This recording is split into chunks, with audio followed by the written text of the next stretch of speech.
ఆదర్శ కుటుంబం మన వెంకటేష్ గారు హీరోగా, త్రివిక్రమ్ గారు డైరెక్టర్ గా రాబోతున్న ఈ సినిమాకి సంబంధించి ఇందులో హీరో పాత్రని పరిచయం చేస్తూ ఒక గ్లిమ్స్ రిలీజ్ చేశారు. అయితే ఈ గ్లిమ్స్ పైన ఇప్పుడు భిన్నాభిప్రాయాలు అయితే వ్యక్తం అవుతున్నాయి. ఇదేదో అనిల్ రావిపూడి గారి సినిమా లాగా ఉందే అన్న కామెంట్స్ నెటిజన్స్ దగ్గర నుంచి వస్తూ ఉన్నాయి. సో మరి త్రివిక్రమ్ గారి సినిమా కాబట్టి ఆయన స్టైల్ ఎలా ఉంటుందో తెలుసు.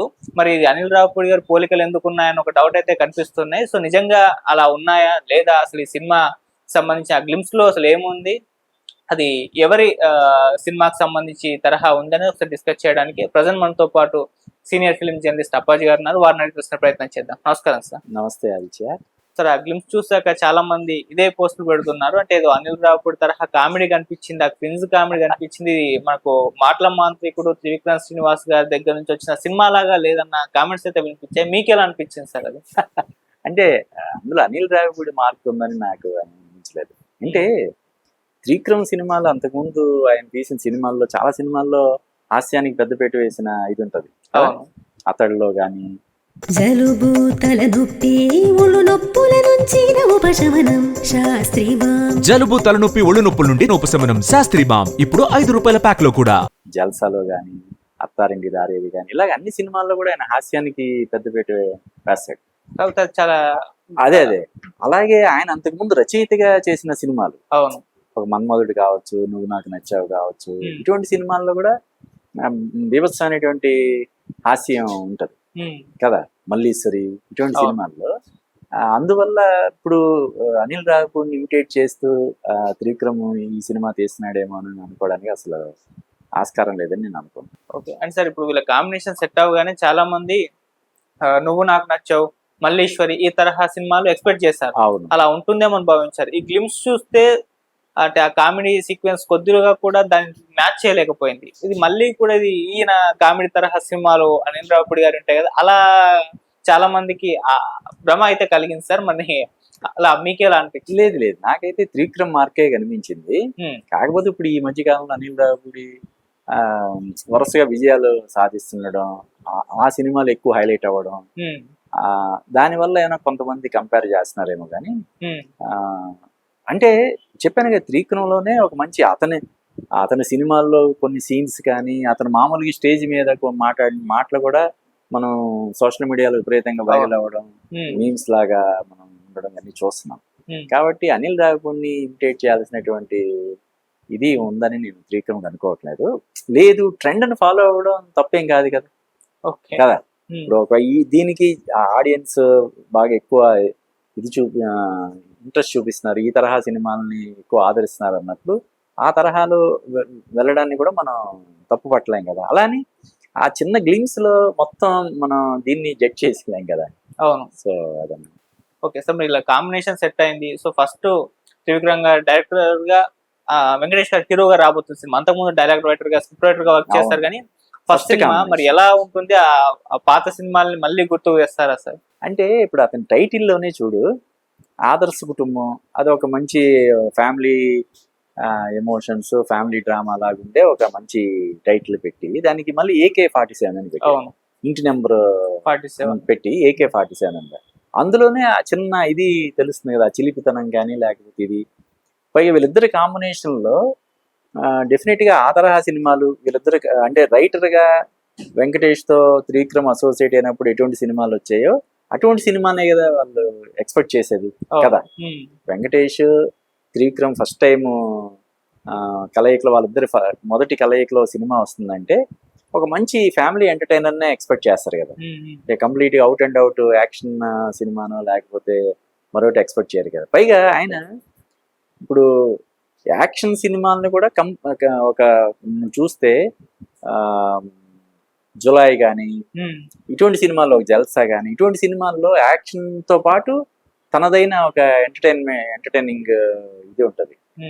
సో ఆ రెండింటిని బ్లెండ్ చేసి ఈ సినిమాని చేస్తున్నాడని చెప్పి నేను అనుకుంటున్నాను. చూడు, అది మళ్ళీ AK-47 పెట్టి గాంధీ జయంతి రోజు రిలీజ్, October 2.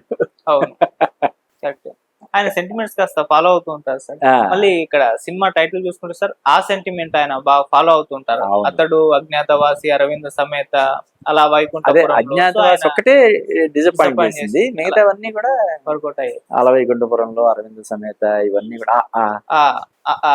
ఆయన ప్రతి సినిమా ముందు ఆ అనేది ఉంచుకోవడం ఆ. అనేది సెంటిమెంట్. అవును. అంటే మొదట్లో అలా ఉండేది కాదు, మధ్యలో ఇప్పుడు జల్సా వచ్చింది, జులై వచ్చింది, ఇంకా మధ్యలో 1-2 సినిమాలు వచ్చాయి.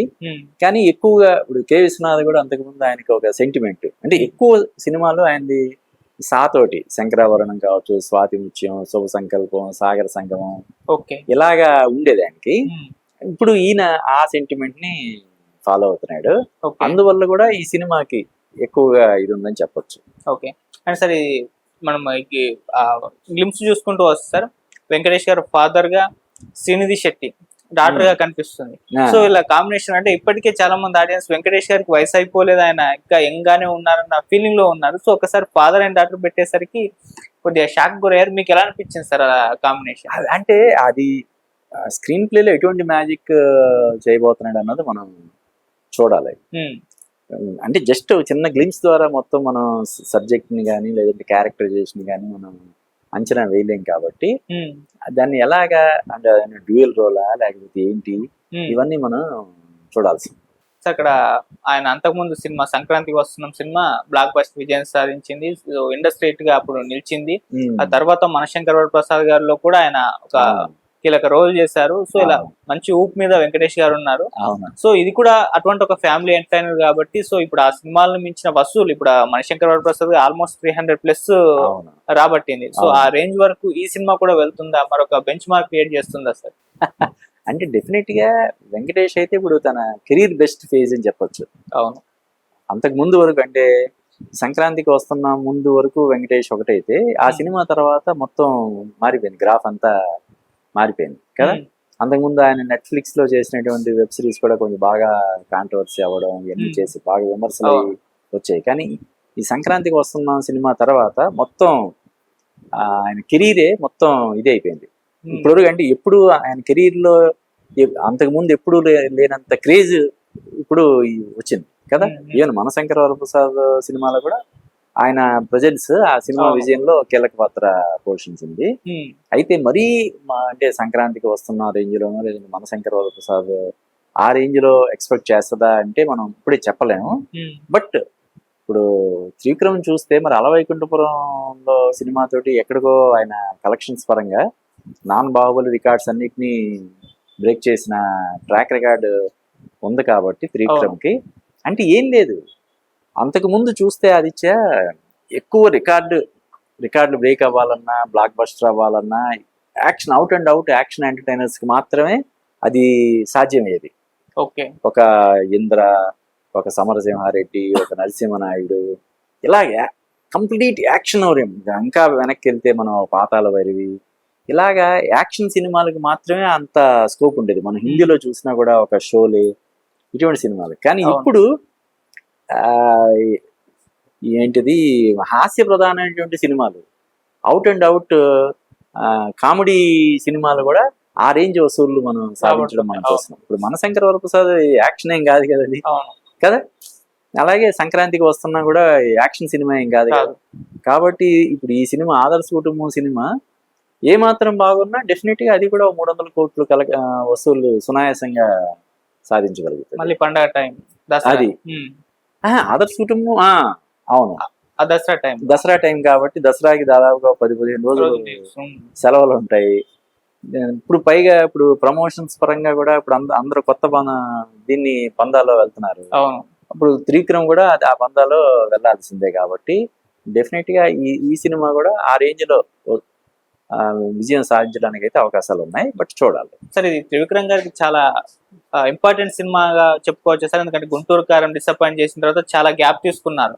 ఎన్టీఆర్ గారితో ఒక ప్రాజెక్టు భారీ 12 రేంజ్ లో ఆయన ఇప్పుడు తీసుకొస్తున్నారు. సో ఈ గ్యాప్ లో ఇప్పుడు ఆదర్శ కుటుంబంతో వస్తున్నారు. ఈ సినిమా కాస్త ఊరటనిచ్చి ఆ తర్వాత భారీ ప్రాజెక్ట్ వెళ్తే ఆయనకు కూడా కాస్త అభిమానులు కూడా కాన్ఫిడెంట్. నిజంగా అంటే నెక్స్ట్ చేయబోయేది చాలా పెద్ద సినిమా కావడం వల్ల ఈ సినిమా సక్సెస్ అనేది, ఈ సినిమా రిజల్ట్ అనేది దాని మీద ప్రభావం చూపిస్తుంది. అవును. అంటే మామూలుగా ఆయన ట్రాక్ రికార్డు చూస్తే డెఫినెట్ గా అంటే ఒక సినిమా డిసప్పాయింట్ చేస్తే నెక్స్ట్ సినిమా తోటి పెద్ద హిట్ Comeback కొట్టడం అనేది ఇస్తుంటారు. మనం చూస్తున్నాం.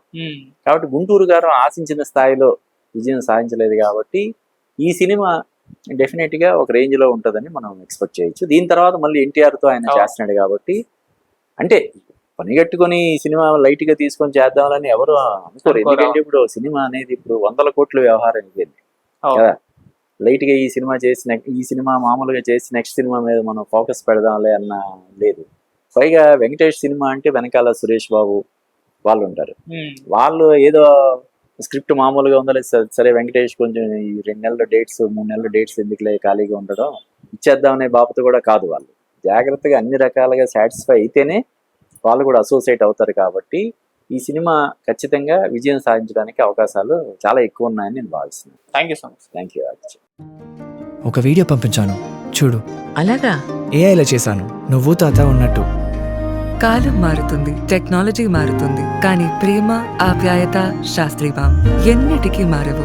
జలుబు, తలనొప్పి, నడుము నొప్పి, మోకాళ్ళ నొప్పుల లాంటి లక్షణాల నుండి ఉపశమనానికి Shastri balm. Trusted by millions since 1992.